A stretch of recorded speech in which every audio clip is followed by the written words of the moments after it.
So the first question that a lot of people have is, a lot of people are stuck in jobs that's making them miserable. They don't enjoy it. They think it's meaningless. It's just data entry or working for some company that does some random thing. So the question a lot of people have is, should they quit their job if it's making them miserable? Or is there some way to find some kind of meaning in the drudgery? Yeah, probably the smart thing to do is to find the meaning. Make it meaningful. Because quitting isn't going to get you anywhere unless you have something meaningful you want to switch to. Right. So how do you do that? Well, the real purpose in work in general, why did God arrange it that human beings have to go to work to make money and then use the money to buy food so that they could...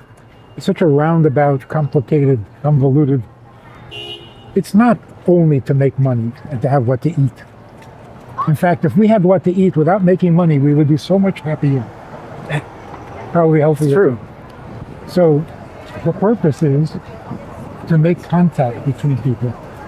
Without business, without work, we would have very limited contact.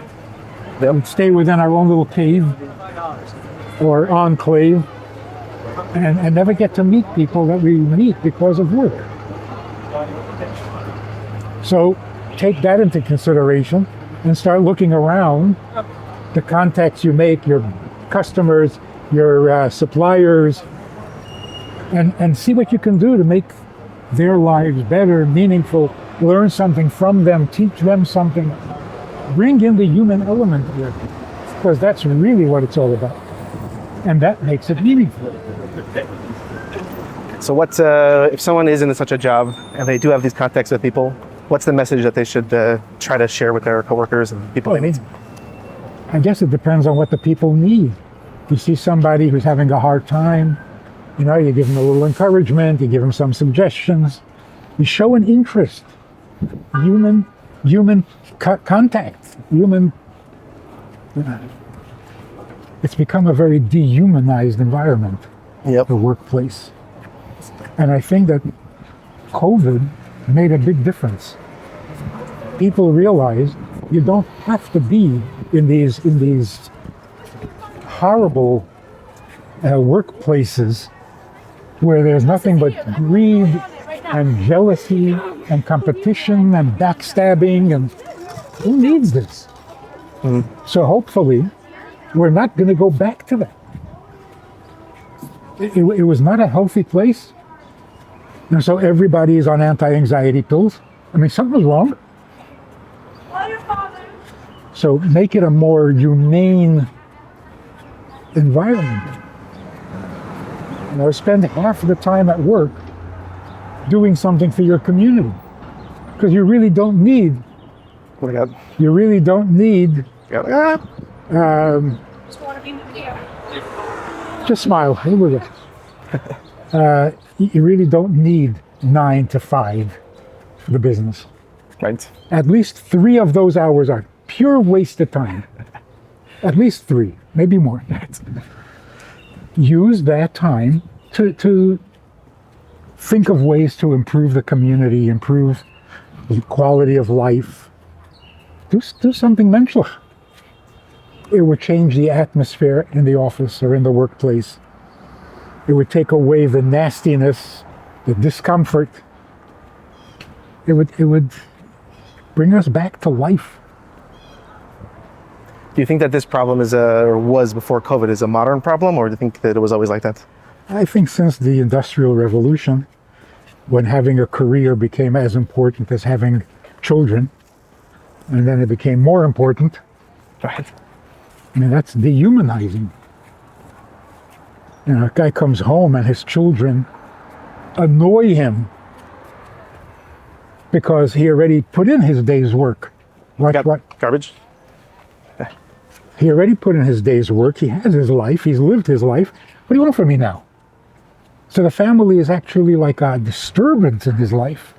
This is, I mean, the children know it. Yeah. They feel it. And then what do you expect? So I think since since careers became careers instead of just feeding your family, it's been downhill. I think it's a good thing when these companies do like a bring your child to work day, or is that just counterproductive? It really depends what they do. So you bring your child to work and tolerate them for an hour?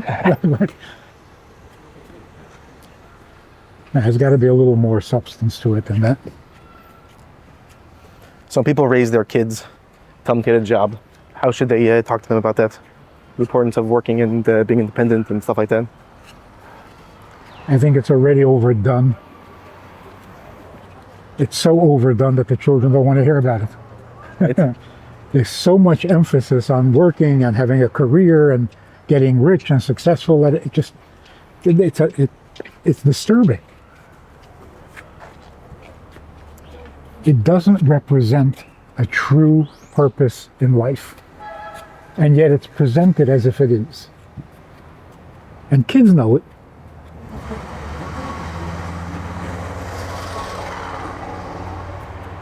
You're trying to inject meaning into something that is not that meaningful. Yes, you have to make a living. Why? Because you have to eat. That's about it. So, okay, fine. Now I have what to eat. Now what?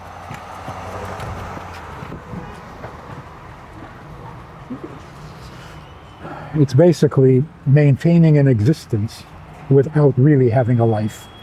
And that is so painful to the human spirit. Another thing painful. You tell children at a young age, be quiet, don't bother anybody, sit still, and you'll be a good boy. And something about that message disturbs the human soul.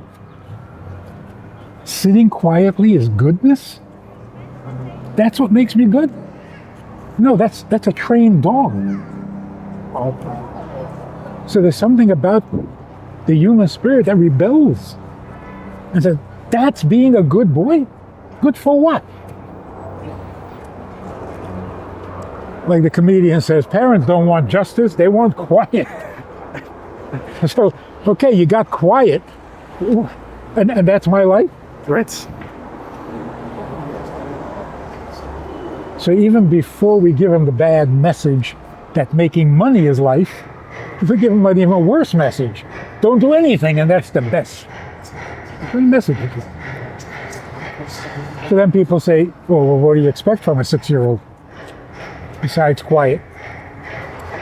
You can expect a lot. And you can start at 4. Look out for your kid's sister. Get up from the table and bring something. Don't just sit there. Don't just sit there.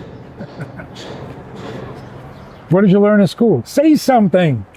No, just be quiet. That's horrible. So how do you teach your kids to be thoughtful and to have something with saying? Well, expect it. Don't demand it, expect it. A child is a human being. Don't treat him like a pet.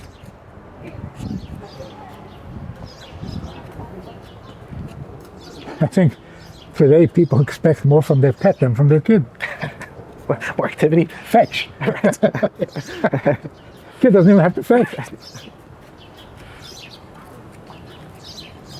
Do you think that's more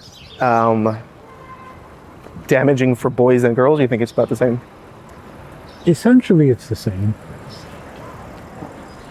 I mean, there are differences, of course. And those differences are important to know. But generally speaking, if I'm not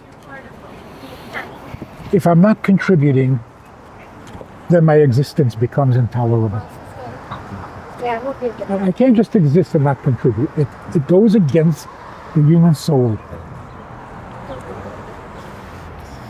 It seems very counterintuitive that the thing that bothers a person the most is that they exist. It seems like no other being would have such a problem. It seems like the most comforting thing you have is that you exist at the end of the day. If it were only true. If it were only true, if we could be content to have a comfortable existence and not care about having a life, yeah, we would be as happy as a tree. But we're not trees.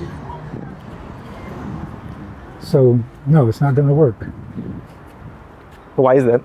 Because if you treat a human being like he's a tree, something's going to go wrong. You can't fool Mother Nature.